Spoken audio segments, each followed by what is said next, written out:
Xavier Worthy made his debut for the Chiefs in training camp. What did it look like? How is Jaden Hicks coming along? And what was day one for the rookies today on Locked On Chiefs? From the land of the free and the home of the Chiefs, this is the Locked On Chiefs podcast. Welcome back, Chiefs Kingdom. Today's episode is brought to you by FanDuel. You can make every moment more out there, and every customer is getting a daily hookup, either a boost or a bonus. Right now, all summer long, everyone has something for them at FanDuel.com/lockedon to get started. They have gotten started at training camp. We're going to dig in as we start year 8 here on the Locked On Podcast Network for your Locked On Chiefs show. That's your team every single day here on YouTube. Like, sub, hit the bell. Get on Spotify, Apple Music, wherever you get free podcasts, you can get us, and you can get all the information that we release. Timely breaking news, 816-357-8781 to get with the locos on our insider text line. This is Chris Clark of Chiefs Corner, going that way there. That's better. And he's going to break it all down for you. The Cap, especially, a great series going on at Chiefs Corner right now about every single position. I'm Ryan Tracy, the founder of Rogue Analytics and Performance Consulting. My sites at NFL33.com and RGR Football. Also here on YouTube, you can check those out as well. We're going to get after it today because there's some X factors that are getting their first taste, getting their first glimpse of an NFL training camp. That's coming up later in the show, as are the defenders. It's really, really a pattern here that we've identified with Steve Spagnuolo about how he treats defenders early and what that looks like later in the season. But we start with everybody's biggest question. A guy who did not participate in OTAs finally hit the field for the first time in his rookie debut. Xavier Worthy out there, heavy wrap on the hamstring, but was able to participate. Looks like he's warming up into training camp.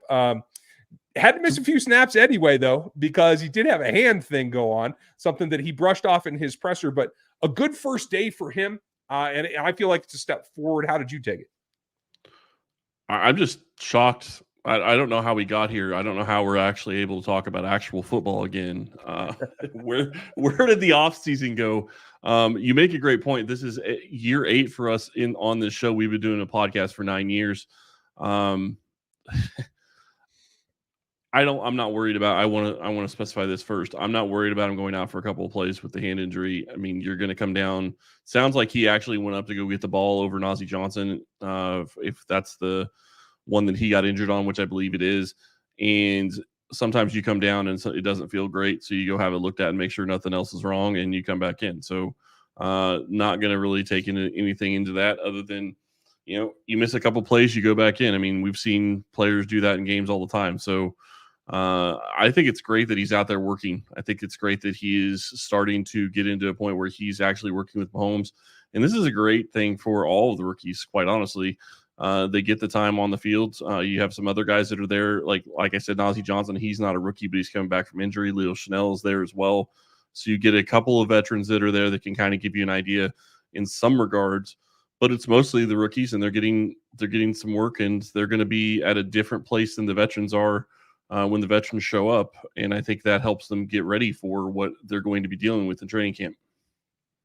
Yeah, I'm Worthy certainly is the poster child for the offensive side here as we get going, and a lot of eyes on him.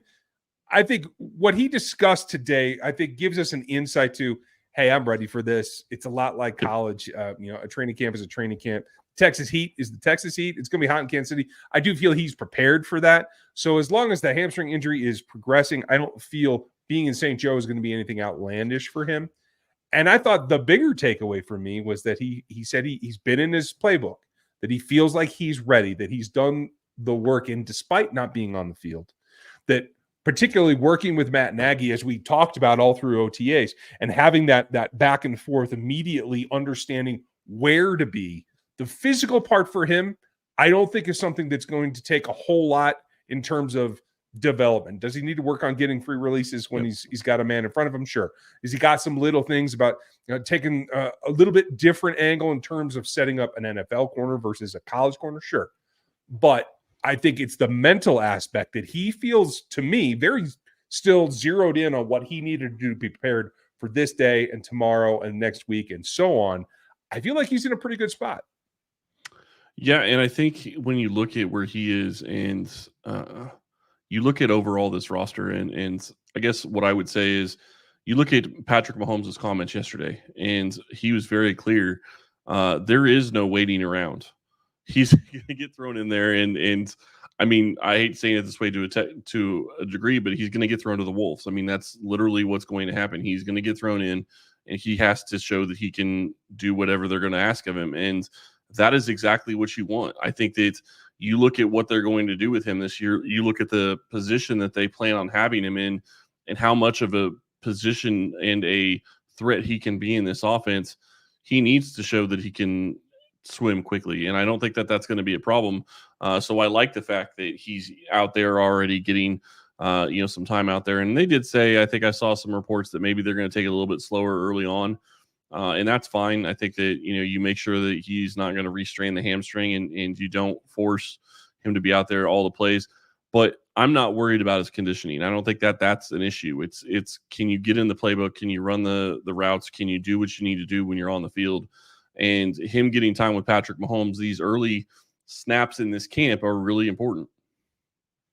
Yeah, I completely agree with you. And, if he gets through tomorrow in good shape, I think we'll feel better, because I think that's where Rashee Rice really hit his obstacle last year. Had a little trouble with his lunch a couple of times. So that'll tell you relatively where Xavier is at. But he's not alone. He's not the only rookie that needs to get to work. There's a whole slew on the defensive side of the ball.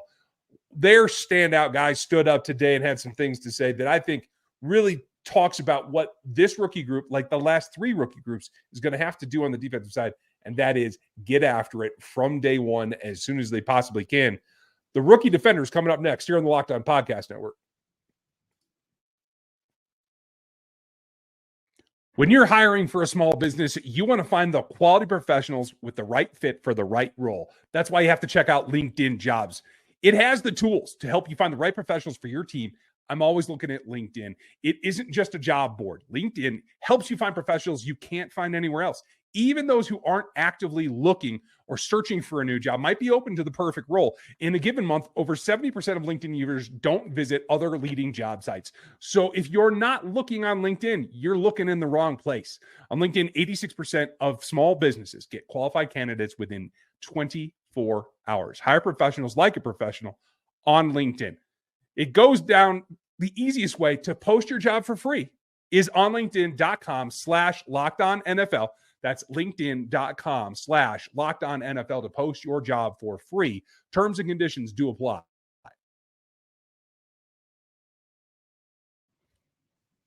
If you are still watching Shouting Heads talking at you from ESPN or Fox Sports, take a break from all that. Make the switch to Locked On Sports Today. It's a 24/7 feed, streaming our content from our local experts on all the teams that you want to know about in one place at Locked On Sports Today on YouTube and for free on Amazon Fire TV. Check that out from Locked On Podcast Network, your team every single day.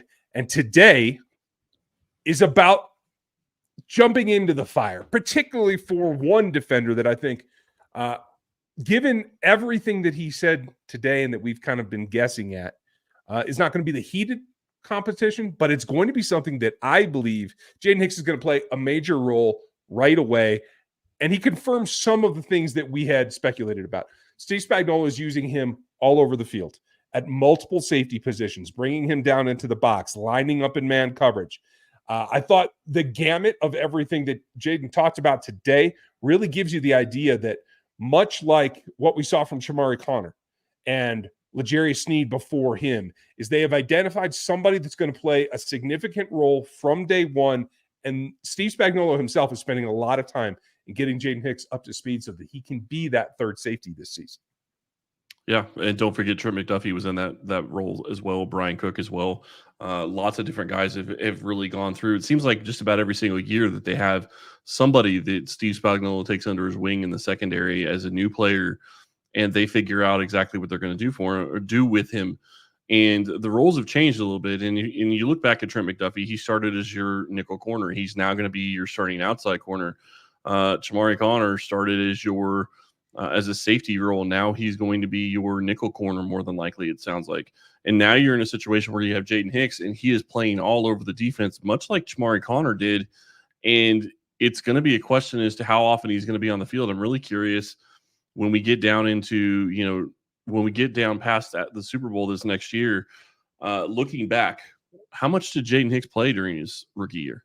Because you start looking at what Chamari Connor did and how much he was on the field, and then you start realizing, okay, this guy is going to be on the field a lot because they love running 3 safety sets anyway. So it doesn't mean like they're going to be taking Reid or Cook off the field. So you're in a situation where he's going to get a lot of playing time, and it's going to be all over. And the thing that we've talked about a couple of times already that makes this so exciting is the fact that knowing those 3 safeties are pretty much interchangeable to a degree. I'm not going to say they're 100% interchangeable, but you can do so many things with those 3 guys, and you're never going to know where any of them are going to line up before they actually get on the field and get lined up. And then you're in a situation where you still don't know what they're going to do because they could change what they're doing based on where they're lined up right at the snap.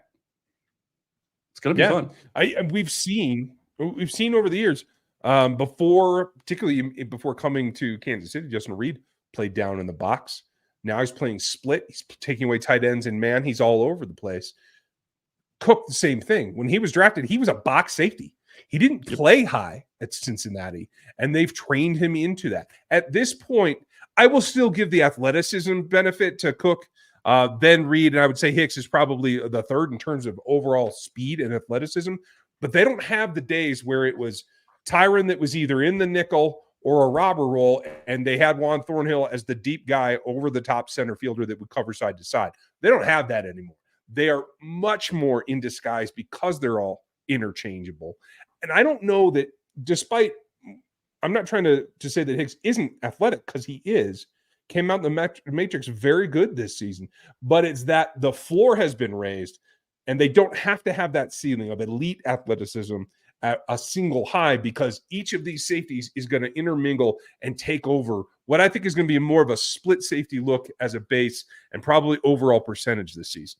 Well, it is going to be even crazier because let's remember, I'm not going to be shocked if they don't throw Hicks down in the slot at times, or maybe Cook or Reid down in the slot at times and move Chamari Connor around. I mean, there's a fourth that's not technically going to be in a safety role that they can roll back and have him run a different safety role, and you're not going to know it until you get out there and you're looking at how the defense is lined up. So to me, it's going to be a lot of fun because you have so many things that you can mix and match, and you can move players, between safety and corner and whatever you want to do. And that's not even talking about Nazeeh Johnson, who they've got currently listed as a safety. So this secondary is going to be very, very fun to watch and very confusing for offenses at times this year. And that doesn't even get us into talking about another guy that's out there as a rookie defender, with Kamal Hadden being at practice and being at training camp, and him coming in and where does he fit in this roster, and how does he make this roster? I mean, that's another question, going into this year. He's a 6th round pick. I mean, they've cut 3rd round picks before. I'm not saying that they expect to cut him, but it is a very, very deep class at CB, and safety is pretty deep as well. So it's going to be interesting what they do at the DB position. We already talked about that just a couple days ago. Yeah, absolutely. And Matt and I even mentioned it quickly, and just to double down on that, the Jaylen Watson starting on PUP is a significant boost for Hadden. Yep. Not just to get some reps now in these first 3 days, but should be higher in the rotation come the 20th when the vets report, and into next week and the following week, depending on what kind of shape Jaylen's in. Now, Jaylen had his tweak late in OTAs, so maybe it's not going to be a long time derived. But it is an advantage for Hadden, who I had slated for the practice squad. So I'm really interested to see how that comes through. And the fact that, much like the class 2 years removed, it sounds like Hicks and Hadden are hanging out and doing the DB thing as a class as well, much like we saw the Fab Five do here a couple of years ago. So I think that's a positive sign as well. Yeah, no, it absolutely is. And I think that when you start looking at how this class is going to break out, we're talking defense, but you got guys on offense. We already talked about Worthy. Suamati is another one that's going to be out there. And I think, this whole class has different parts that can make huge contributions to this Chiefs roster, and it's going to be a lot of fun to watch. Yeah, it's going to be intriguing. There's going to be X factors too. So guys come out of nowhere sometimes. And there are a few changes here. Who might be that guy early based on what we saw on day one? X factors coming next year on the Locked On Podcast Network. You love sports just like I do, and you love them so much you never want them to stop. But the playoffs have come and go. It's baseball season, and now it's training camp. There's always something to get into the action, and wherever you want to go, you can do it with one app on FanDuel and place any bets anytime you're in the mood. This summer, FanDuel is giving away to all customers either a boost or a bonus daily. That's right. There's something for everyone every day, all summer long. So head over to FanDuel.com. You can even take a look at the Chiefs right now. They are plus 600 for the next Super Bowl, the three-peat Super Bowl. You can go to FanDuel.com and start making the most out of your summer right now. There's still time left in this summer. FanDuel.com, the official sportsbook betting partner of Major League Baseball and the NFL.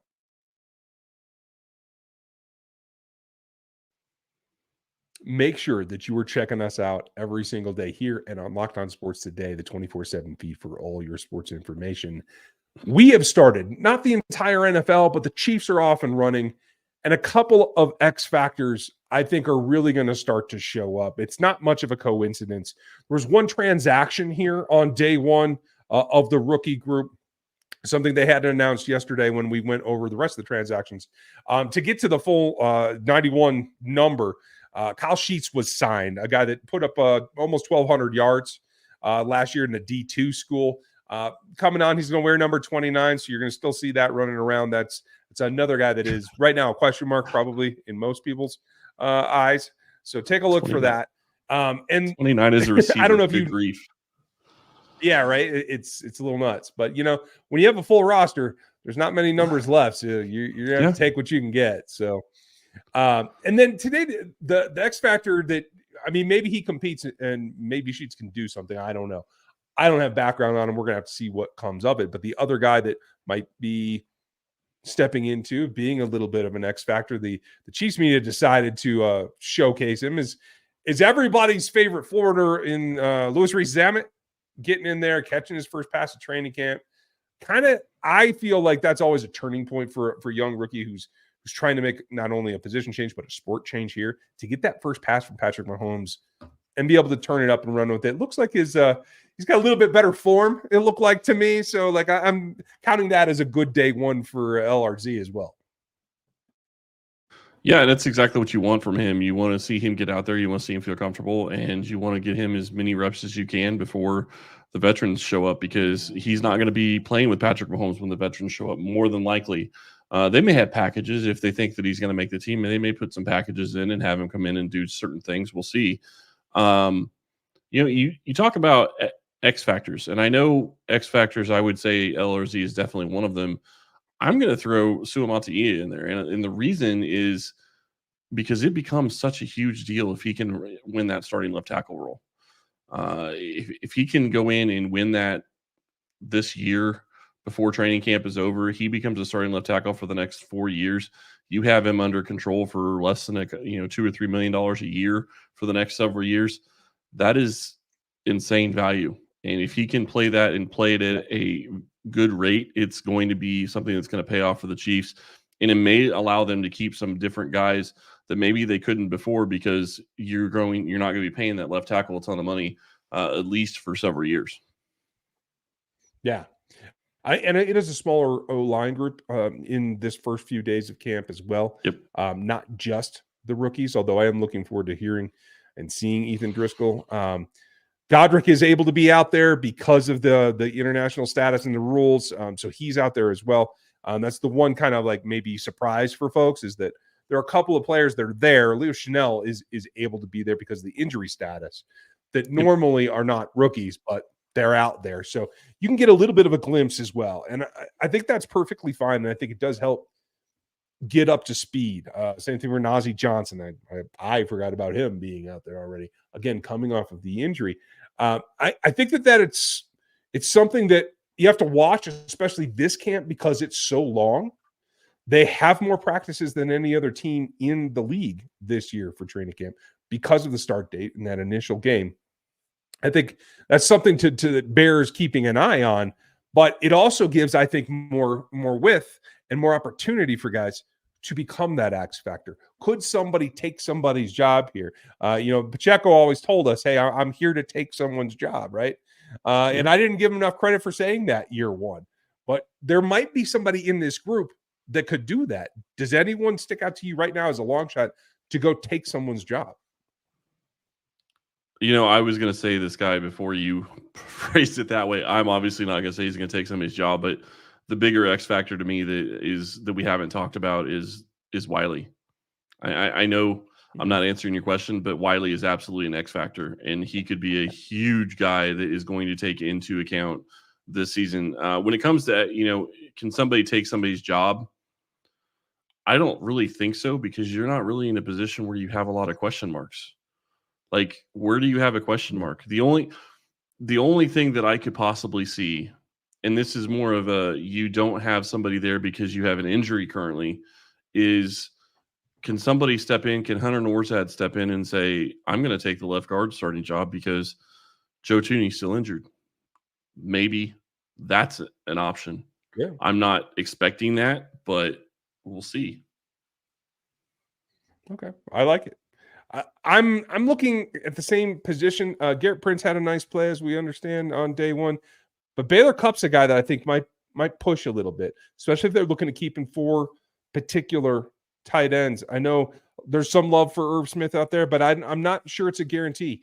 I think there's a lot to be garnered there in that group that Wiley's gotten so much attention, we might be a little bit asleep to what else is going on in that particular position group. So we're going to take a look at that tomorrow as well as you're talking roster position, not necessarily starter, because I was looking at starter thinking, absolutely, no, they don't really have starters that. No, I mean, that's the big thing. They don't really have any starting positions. Look at what they have. There are really no starting positions on this roster that you look at and say, okay, maybe somebody's going to come in and step in and take that position, other than left tackle, which we've already talked about. And I don't really think that that's out of the question. And maybe Worthy forces his way onto, as a starter the first couple games of the season. I don't know. We'll see. But right now, I would think that he's probably behind and maybe the 4th or 5th option, but we'll see. I think you're absolutely right. And he would be the guy that I choose as well. We'd like to know what you think.